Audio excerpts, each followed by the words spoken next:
It was a day about 26 years ago in the deserts of Kutch in India.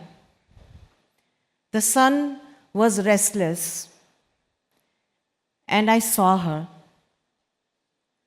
A woman bent low to the ground, her hands frail with fatigue, but fierce with faith. She was gently watering and sowing tiny seeds in the barren ground. I asked, "Why? Why do you sow when the soil is so dry?"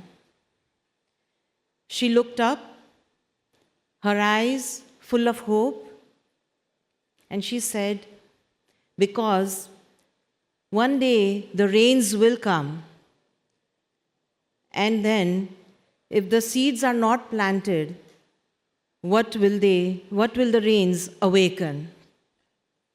Because one day the rains will come, and if the seeds are not planted, what will the rains awaken?" Dear dignitaries and friends, Namaste and a very good morning. Thank you, AVPN and Naina, for inviting me here today.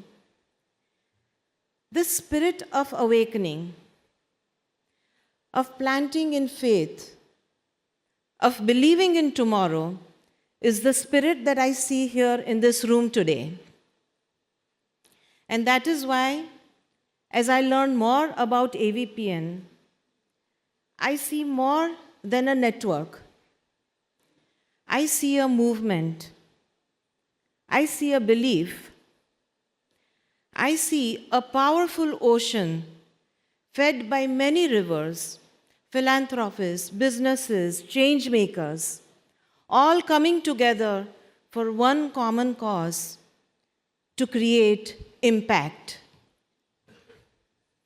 My dear friends, talking about impact, let me take you about almost 4 decades back.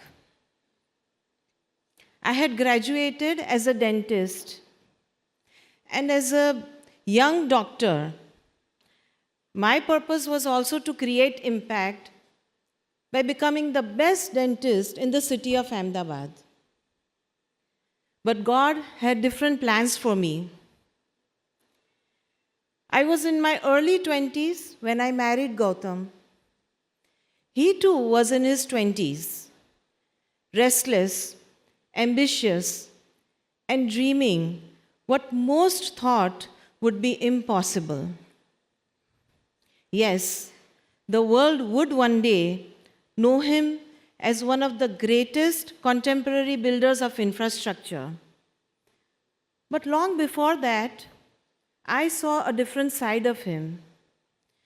It was a conviction he would often talk to me about. Priti, the worth of nation building is not what gets constructed, but in what gets sustained. The educational institutions that enlighten, the hospitals that nurture and heal, the livelihoods that uplift, if these sustain, our legacy sustains.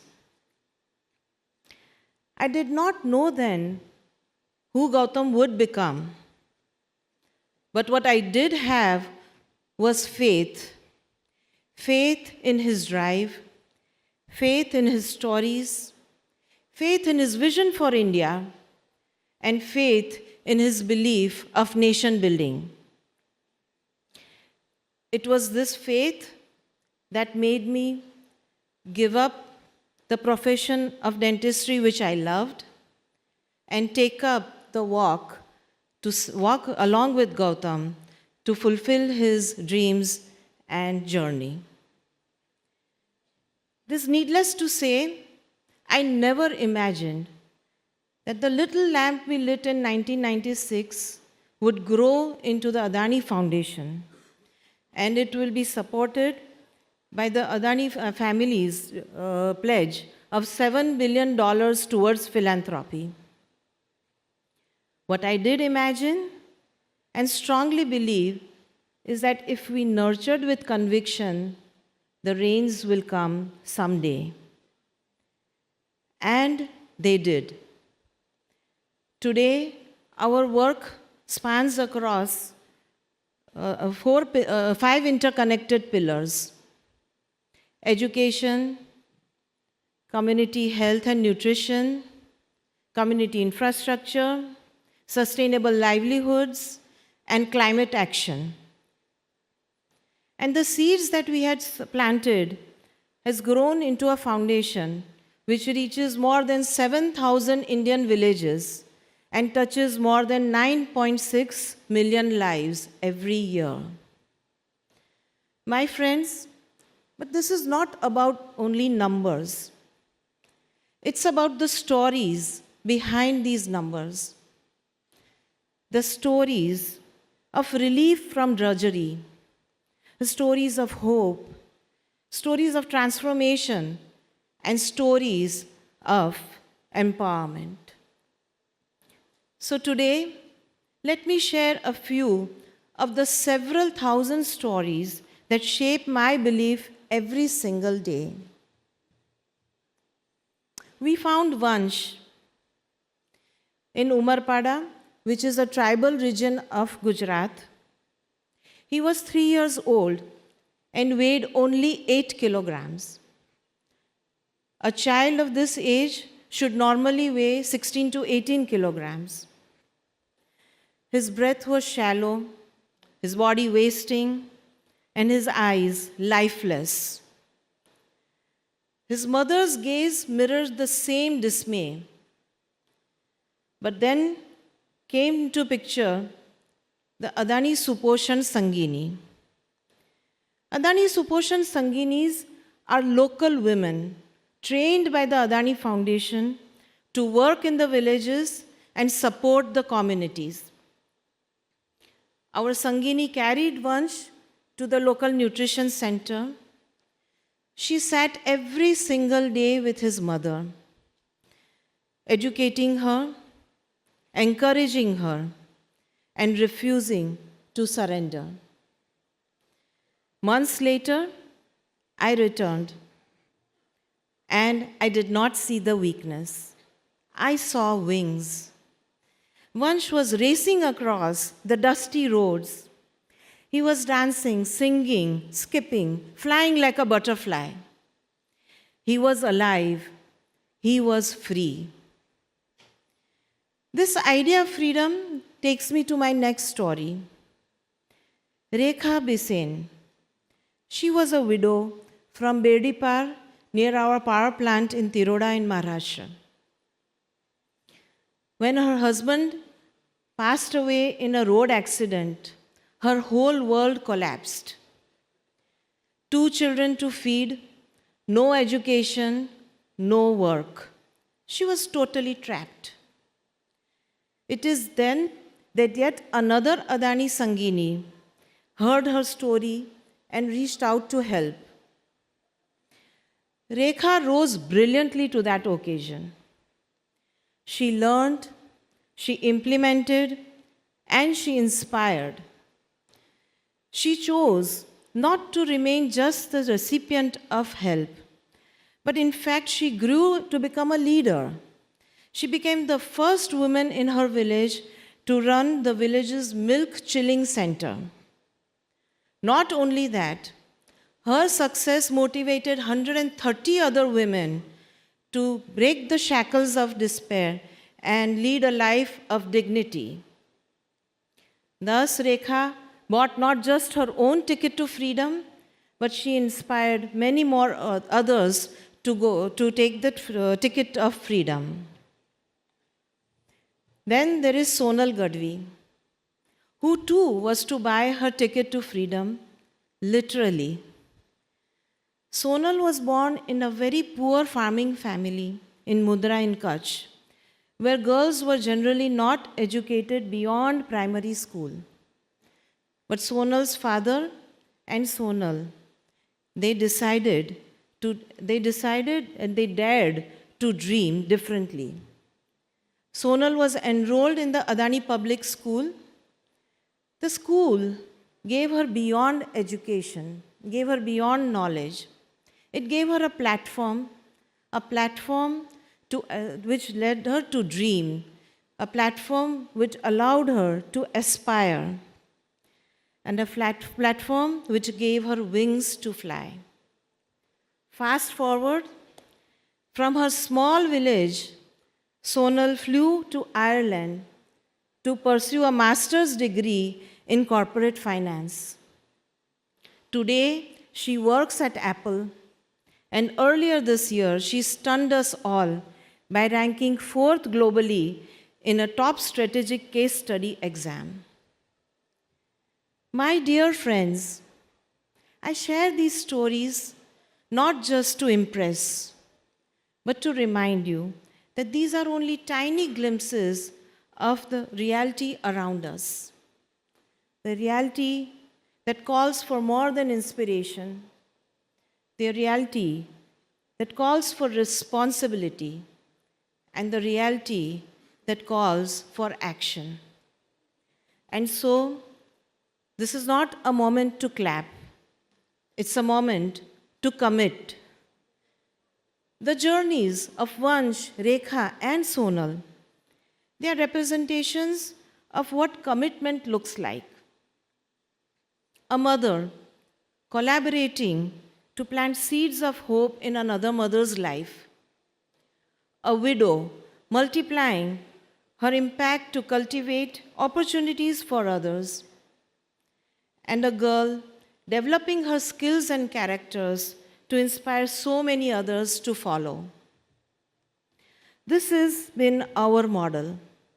And so today I want you all to go with 3 guiding principles that I hope we can all work together on. The first one, we must be co-builders and not just donors. Philanthropy is not just a one-way act of giving, but real change happens when we work as partners. Philanthropists, corporates, governments, and the communities. When we come together, pooling our resources, exchanging our ideas, and breaking down silos.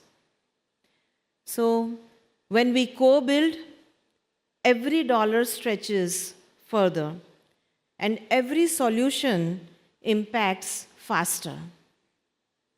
Secondly, we must transform our beneficiaries into multipliers.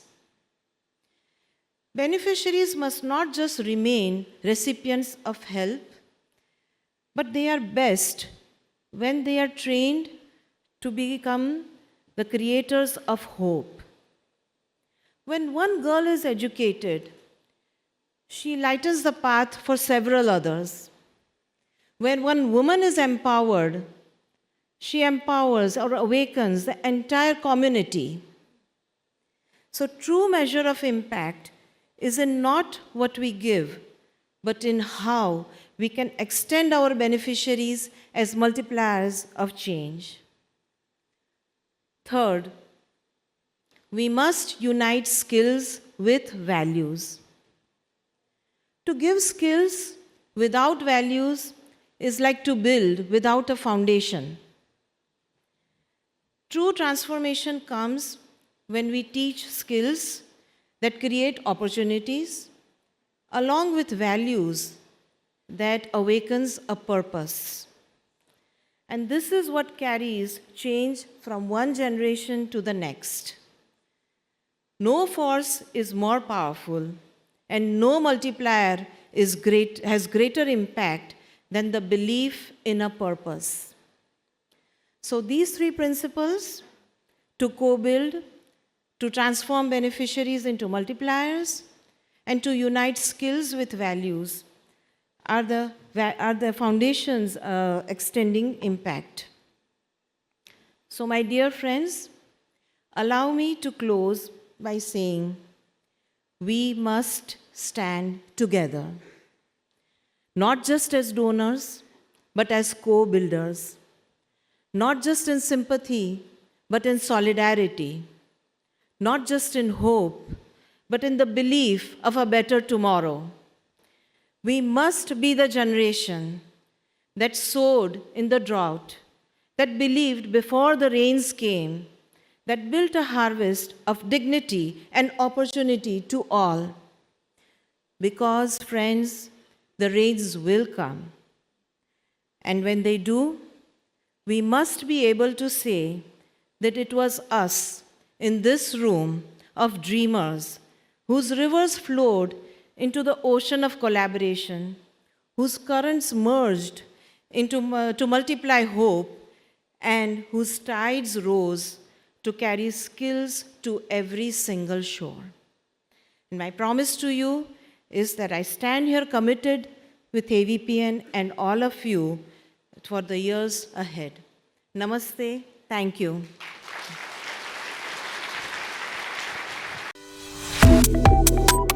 Subscribe to Oneindia and never miss an update. Download the Oneindia app now.